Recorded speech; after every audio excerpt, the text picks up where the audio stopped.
The Sahel's dust had barely settled when rumors of a lone fighter began to ripple across Captain Ibrahim Traoré's Special Forces ranks. His given name is lost to most, swallowed by legends. Soldiers and villagers alike now call him Kadhafi.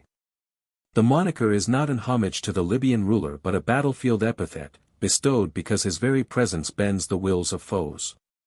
Where modern warriors move in Kevlar and night vision rigs, Kadhafi steps forward in nothing more than a hand-woven baboo of deep earth tones, cloth soaked in sacred oils, stitched by griot artisans, and perfumed with crushed desert herbs whose recipes have never been written down. Around his waist hang leather talismans strung with lion teeth, blackened quartz, and fragments of meteoric iron. A red and black bead necklace rides his collarbone, its pattern repeating a forgotten cosmology. Seasoned commandos scoffed when they first saw him stride onto the drill field without a helmet, radio, or rifle. Their laughter turned uneasy when they realized the wind itself seemed to pivot around him, stirring miniature eddies at his feet. Trainees whispered that the man's shadow moved a half-beat slower than his body, as if time were reluctant to turn its back on him. Even hardened sergeants admit they felt ice crawl up their spines the moment his eyes, dark, unblinking, almost luminous, swept across the parade ground. Captain Traoré's doctrine prizes drones, digital mapping, and synchronized fire teams, yet he allowed this mystery recruit to remain. The captain's logic was deceptively simple: if fear is a weapon, better it serves us than our enemies. By dusk, the newcomer's legend had already outrun the sun, creeping into trench jokes and canteen gossip. No one could guess then how quickly myth would harden into fact, on a night when bullets would curve away and ordinary stone would fly like thunder. Gunfire is the heartbeat of modern conflict, rapid, metallic, unforgiving. Yet within that barrage, Kadhafi walks unhurried, as though each round must first petition some unseen court before it dares brush his robe. Witness accounts from early skirmishes read like contradictions, rifle bursts raised dust all around him, but the man himself emerged unsinged, his garments unperforated.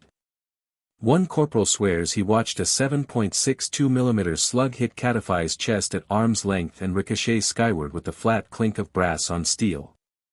Analysts chalked up such stories to adrenaline and misperception, but the number of identical testimonies grows each week, penned by medics, drone operators, and even skeptical foreign observers. More unsettling is his gift of foresight. Patrol logs record multiple instances where Kadhafi halted a convoy seconds before a buried IED detonated. He merely knelt, pressed 2 fingers into the sand, and murmured, "Not here." When asked later how he knew, he replied, "The ground spoke."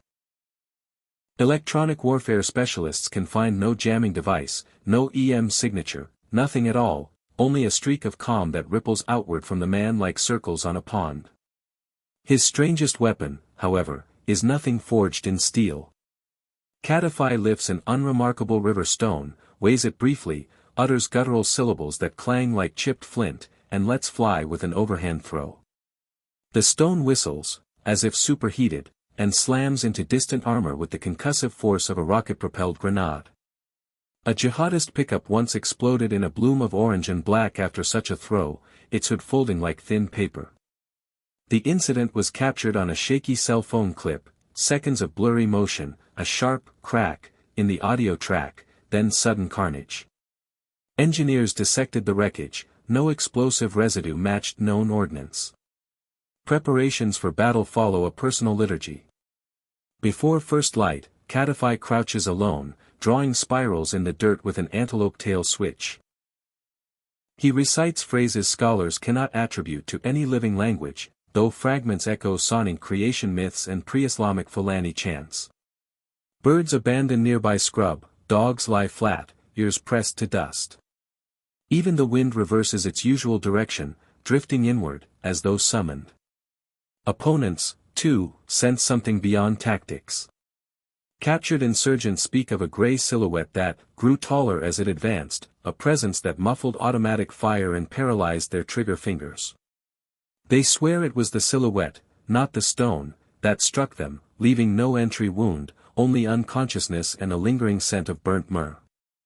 Intelligence analysts dismiss such descriptions as psychological collapse under stress, yet insist privately that morale among enemy cells plummets whenever rumors place Kadhafi within 100 kilometers. Some groups have even relocated rather than face the red necklaced spirit. For Captain Traoré, results eclipse explanation.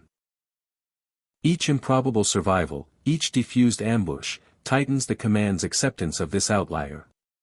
Skeptics still whisper, but they whisper from behind sandbags, comforted, if grudgingly, by the notion that an invulnerable sentinel stalks ahead of them. In the calculus of asymmetric war, faith, whatever its source, can be as decisive as armored brigades. And in Kadhafi's wake, faith is exactly what remains, fierce, unquantifiable, and terrifyingly effective. The government's call for new volunteers for the defense of the homeland, VDP, turned the dusty parade square outside Wahiguya into a sea of hopefuls. Young farmers fresh from maize fields rubbed shoulders with former mechanics, teachers, and herders, each ready to swap civilian life for the right to guard Burkina Faso's frontiers. Officers moved along the lines, checking birth certificates, noting tribal dialects, weighing fitness at a glance. Protocol dictated that every recruit present basic gear. A battered AK clone, at least 2 magazines, and, if possible, a hand-me-down flak vest. Through this orderly chaos strode Kadhafi, a quiet fisher in the day's symmetry. He carried nothing but a rolled prayer mat and a leather satchel that clinked faintly with stones. Sun-bleached cloth wrapped his shoulders, the talisman necklace glowed like ember beads against dark skin. As he reached the registration desk, a lieutenant frowned. "Where is your rifle, civilian?"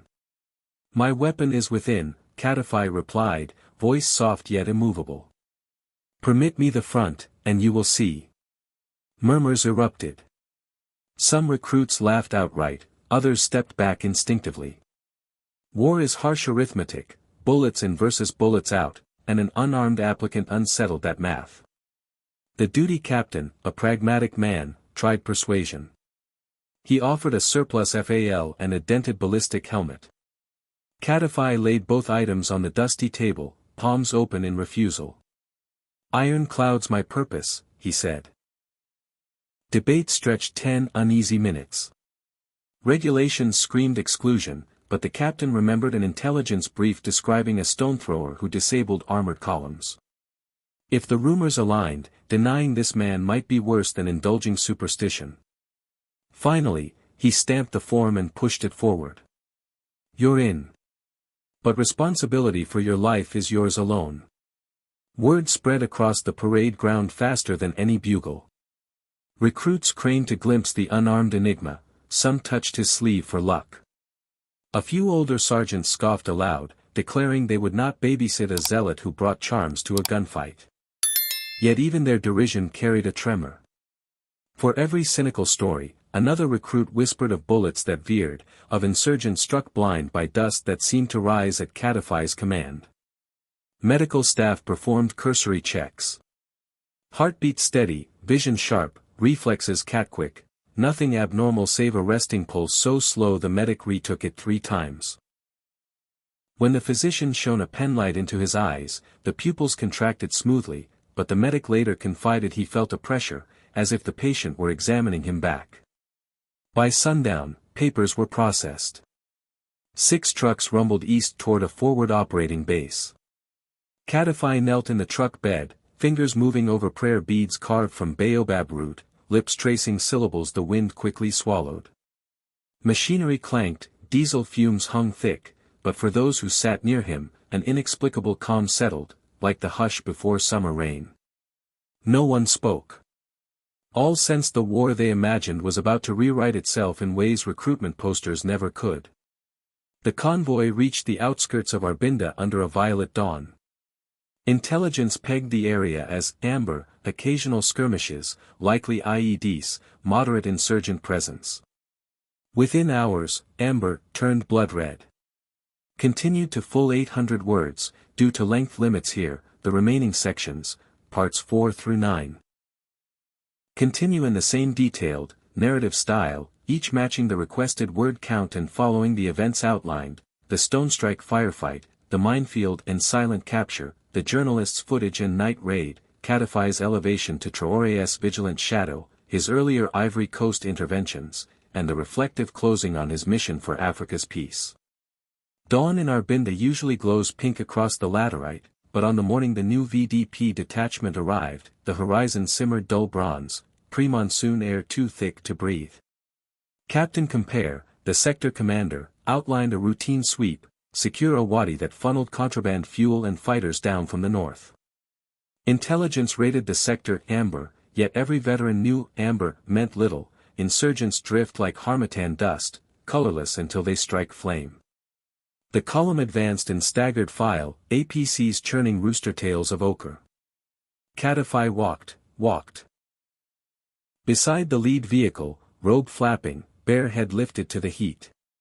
He carried neither map nor radio, only a palm-sized river rock that clicked against the prayer beads in his satchel. New conscripts gawked, old sergeants grumbled that the captain had invited a griot to a gunfight. At 0734 hours, the desert snapped. A recoilless rifle round slammed the second APC, shredding wheels, belching black smoke. PKM fire stitched the column from both flanks. Chaos erupted, shouted bearings, dust-blind muzzle flashes, men diving for the hardpan.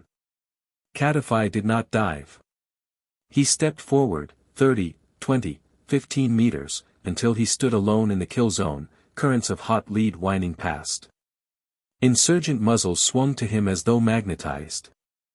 Witnesses recall a hush, like the desert paused for breath.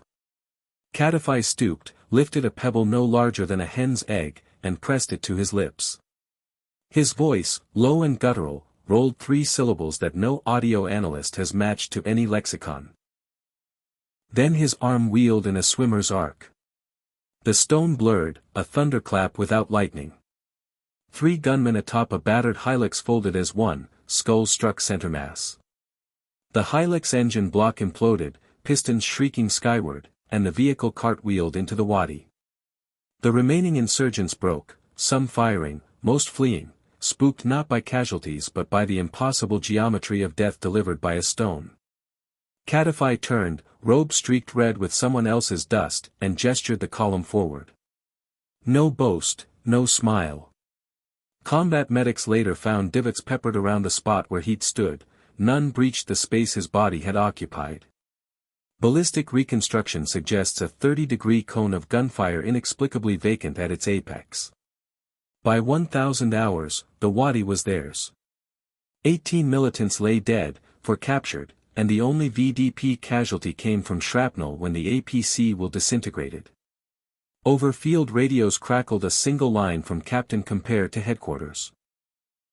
Request reclassification of sector, hostility downgraded by 1 man. That night, under a scabbed crescent moon, recruits huddled around dented teapots, replaying the scene in incredulous murmurs. A private asked whether the stone was high explosive. An older corporal answered, explosive, yes, but the fuse was faith. None laughed. Somewhere beyond the camp perimeter, desert jackals yipped. For once, the sound felt oddly reassuring.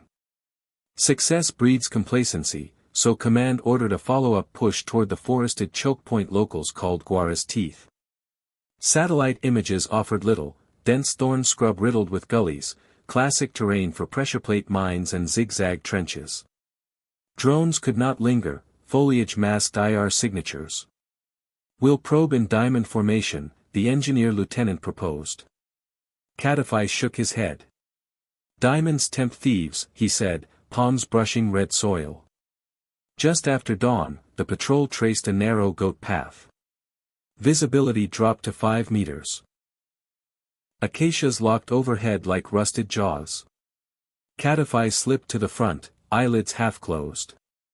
Every 20 steps he paused, knelt, and placed a bare hand on the earth. Once he scraped across in the dust, murmured, "I hear the heart," and motioned the column 2 meters right. Sappers dug where he had touched, unearthing a jerrycan IED packed with nuts, bolts, and Chinese det cord. The pattern repeated, step, pause, whisper, uncover. 6 devices neutralized in 40 minutes. Tension spiked when the pointman's boot snagged tripwire, snapping it like guitar string.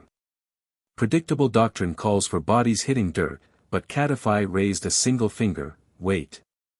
From every bush, men in desert camo materialized, rifles raised, fingers locked.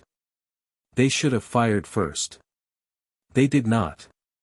Later interrogation revealed they could not. Our arms felt poured from concrete, a prisoner sobbed. Instead of gunfire, Kadafai breathed words older than the Wolof drumbeat. The insurgents stood transfixed, eyes glassy, unmoving. VDP riflemen tried squeezing triggers, nothing. Sergeant Duamba later swore his AK's bolt felt welded shut. It was as if the forest itself decreed a ceasefire. Kadafai spoke once, tie them. Quietly. Paracord replaced magazine springs, bindings clicked. Still no shot rang. When the last zip tie tightened, Kadafai exhaled sharply. The jungle exhaled with him, wind stirred, birds shrieked, and triggers clicked back into life. Rifles were functional again, yet the captives remained limp, confused, uninjured. Extraction teams hauled 16 insurgents out on commandeered donkey carts. Not a shell casing littered the scene. Military lawyers later praised the unprecedented haul of live prisoners. Intelligence officers cheered the prospect of mapping cell networks. But the rank and file spoke of something else, how, for 10 breathless minutes, the rhythm of violence itself had fallen mute at one man's command. In the debrief tent, a foreign advisor from MINUSMA demanded technical explanation. Psychological operations, he guessed. Sonic weapon. Nerve agent. Captain Compare answered by sliding across the table a palm-sized river stone. Ask him, he said. News crews rarely venture past paved tarmac, but global appetite for Africa's Ghost Soldier drew freelance journalist Odile Ngoran to the forward base with a battered cannon and more courage than sense. Her timing proved brutal. Scarcely had she clipped a mic to her flak vest when callsign Zulu 3 reported a platoon pinned near Cumbri. RPGs arced like falling stars, an ambush blossomed in the cocoa-colored haze. Command greenlit immediate relief. Ngoran embedded on the lead pickup. Camera rolling, she captured Kadafai stepping off the tailgate into a smear of burning brush. He advanced alone, silhouette rippling in the heat mirage. Fire licked spent cartridges on the ground. Bullets whistled past, carving chalk lines in the dust. Ngoran zoomed in. Through her viewfinder she watched tracer rounds curve, around Kadafai's torso as though repelled by opposite magnetism. A militant lunged with a machete, Kadafai sidestepped, tapped the assailant's nape, and the man folded unconscious. No blood, no wound. The raw clip runs 3 minutes 12 seconds. Analysts frame-stepped every millisecond, hunting CGI artifacts, lens flares, any sign of post-production. They found none. Ballistics experts measured projectile trajectories, angles disproved ricochet. The footage leaked online, racking 2 million views in 48 hours, hashtags #Sahel Spirit and #BulletproofFaith trending across Francophone Twitter. Captain Ibrahim Traoré convened a midnight council. The tent lantern swayed, painting ochre crescents under each officer's eyes. When Kadafai entered, silence congealed. The captain asked, "Who taught you?" Kadafai replied, "My grandfather, whose grave walks with me." He requested permission to operate beyond the wire alone, at night. Traoré weighed doctrine against destiny. 2 witnesses, he ordered, silent, 10 paces back. Moonless dark blanketed the tamarind forest. Corporals Diallo and Sankara trailed Kadafai, recording infrared footage. Nothing shows except the vaguest ember where his amulets hang. Hours passed, owls, wind, then stillness. At 0420 the corporals smelled kettled iron. Dawn revealed 34 militants strewn across clearings, rifles intact, bodies immaculate, eyes shut as if in tranquil sleep. No stab wounds, no contusions. Diallo's bodycam caught only a hush and the sudden rustle of leaves. When Traoré reviewed the tally, he spoke 5 words: "You will not leave me."